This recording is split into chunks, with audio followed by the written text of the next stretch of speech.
So the poem Howl really just kind of burst onto the American literary scene, into literary culture in the mid 1950s, and it immediately felt like something different.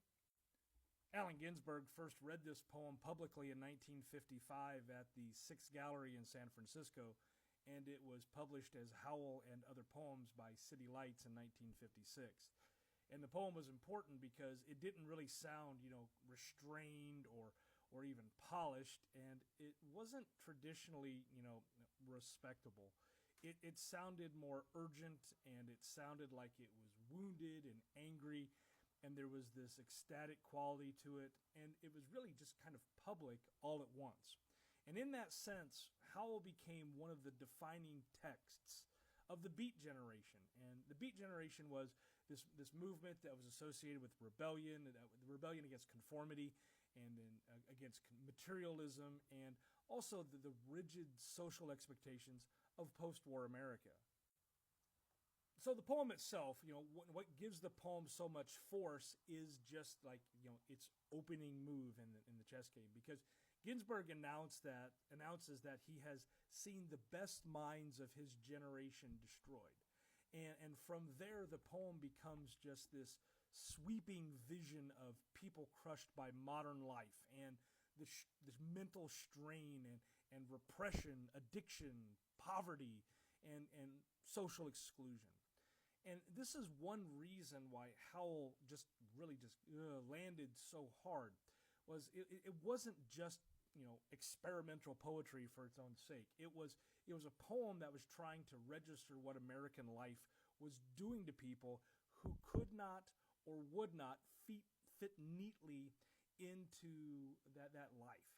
And the poem's long lines, the biblical kind of rhythm behind it, and this raw catalog of images really made it feel less like, just quiet reading, and more like this a prophetic performance, this prophecy playing out. Now, the poem historically is also important because of the obscenity trial that followed its release, right? So in 1957, customs officials seized copies of Howl and Other Poems, and the publisher, Lawrence Ferlinghetti, was charged with publishing obscene material. Now, the case became a major test of literary freedom in the United States.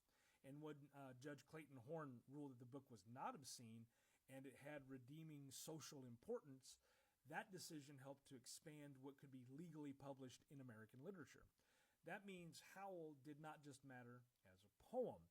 It also mattered because it became part of this larger fight over censorship and art, and importantly, free expression.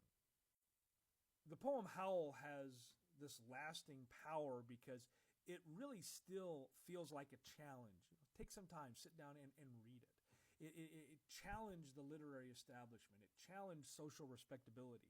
And it challenged the idea that poetry had to be neat and distant and well-behaved.